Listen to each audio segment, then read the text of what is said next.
The world is healing, all is well. Detalye sa pagbabati nitong si Bea Alonzo at Julia Barreto. Plastikan nga lang ba? Disclaimer, ang mga larawan o video na mapapanood nyo ay hindi pag-aari ng uploader. Ito ay ginagamit para sa isang impormasyon, credits to the owner. Hello guys, narito na ang ating hot trending topics for today's video na kung saan na itong ngang si Bea Alonzo at itong si Julia Barreto ay spotted sa isang event na naghag at nagkatawanan. At narito nga guys yung mga iba't ibang reaksyon ng netizen na sa reconciliation ng dalawang actress. Grabe, sino ba naman talaga ang hindi sasaya sa mapapanood at makikita natin na ganito, no? The world is healing, eka nga, talaga naman napakaganda sa mata pag ganito yung makikita natin na bati-bati na yung mga artistang nagkakaaway-away. Isang video nga guys ang agad na kumalat sa social media kung saan nakuhanan nga itong si Bea Alonzo at Julia Barreto na nagkita at nagbeso pa sa isang event. Ibinahagi ito ng isang user sa IG na si Bea Dom Forever kung saan makikita ang magkabilang actress na nagpalitan ng beso nang sila ay magkasalubong nga. Sa naturang video, hindi lang beso ang kanilang pinagsaluhan kundi pati ang kaligayahan sa kanilang pag-uusap. Nalaman din na ang eksena ay naganap sa Night of 100 Stars, event para kay Johnny Manahan o mas kilala bilang si Mr. M.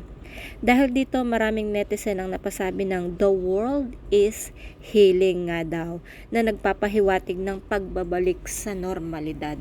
Tila nga ibinaon na sa limot nitong si Bea Alonzo at Julia Barreto ang issue kaugnay kay Gerald Anderson. Makaraan silang makitang nagchichikahan sa isang event kamakailan. Sa viral TikTok nga na makikita na excited sina Bea at Julia na magkatagpo sa surprise tribute party para sa direktor na si Johnny Manahan o si Mr. M. Sampalan, isnaban, tarayan, kabaligtaran lahat yan nang nangyari sa muling pagkukrus ng landas nga nitong si Bea at itong si Julia.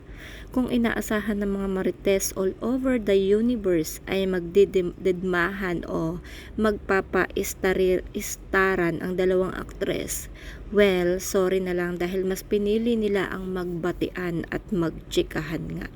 Ito nga guys yung unang pagkakataon na naispatan ang dalawa na nagchichikahan at nagtatawanan sa isang public event.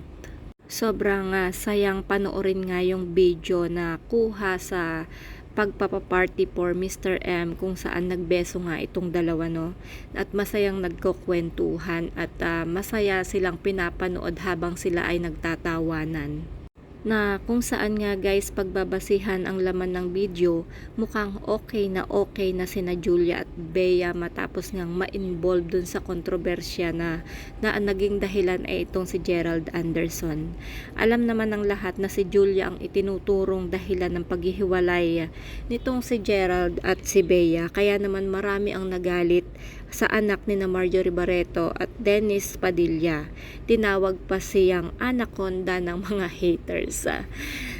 Sinabihan pa nga ni Julia si Bea noon ng maanghang na salita dahil sa pag-like nito sa mga online reports tungkol sa pag-amin ni Gerald sa relasyon nga nila ni Julia, putting malice into the mind of many, which resulted in the outrage of insult against me.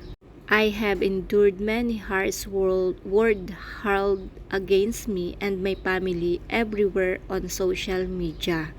It is exhausting and painful. While some might have forgotten, I am also a human, sabi nga nito. From now on, anything I do in my private and love life is not considered as cheating and is none of anyone's business. Secondly, I believe Gerald has already made it clear that a third party was not the cause of their breakup.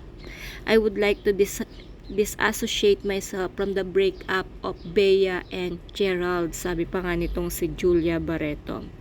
Bea, you wanted to keep your hands clean by not mentioning me in your controversial post. but which a click of your finger in your sly way. You have changed everybody to destroy me for you. Pahayag pa nga nitong si Julia. You can play the victim all you want, but I refuse to be your victim. Ang palaban pang post nitong si Julia against kay Bea. Ipinagtanggol naman ni Gerald si Julia at sinabing hindi nga daw itong si Julia ang third party sa breakup nila ni Bea. Mula noon, ang piling ng lahat na naging mortal enemies sina Julia at itong si Bea Alonzo. Ngunit nga guys, sa itinakbo ng plot twist ng kwento, mukhang maayos na nga ang dalawang aktres. Hindi lang malinaw kung may kinalaman si Mr. M sa pagbabati ng past and present ni Gerald. Komento ng isang netizen, "The world is healing. Love Julia Barreto and Bea Alonzo. So happy for woman." Samantala, bukod nga dito kina Julia at Bea, present din sa tribute party para kay Mr. M sina Catherine Bernardo, John Lloyd Cruz, Heart Evangelista, Luis Manzano, Christine Hermosa, Sam Milby, Claudine Barreto, Dimples Romana at Donnie Pangilinan.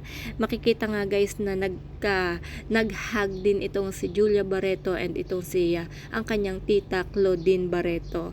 Ayun nga guys ang ating more hot topic trending for today's video na kung saan the world is healing nga guys. Sana nga is hindi lang ito plastikan para sa kanila, para makita lang ito sa camera. Sana ay ito na nga yung ganap para tuluyan na silang magkabati-bati. Kayo guys, ano yung inyong komento or ano yung inyong mga reaction sa video na ito, sa kumakalat na trending video na ito? Ito ay isang magandang halimbawa para sa mga nag-aaway-away na mga artista kasi public person sila, no? Isa sila sa mga nakikita natin or napapanood natin sa television or sa anumang social media. Kaya kung meron kayong komento or suggestion, just comment down below. And kung hindi pa kayo nakasubscribe sa aking YouTube channel, kindly hit the notification bell para updated kayo sa aking mga ilalabas na video or ilalabas na mga chika. Kindly hit the notification bell, like, and share. Maraming salamat guys sa walang sawang suporta, and mag-ingat palagi. God bless you guys. God bless.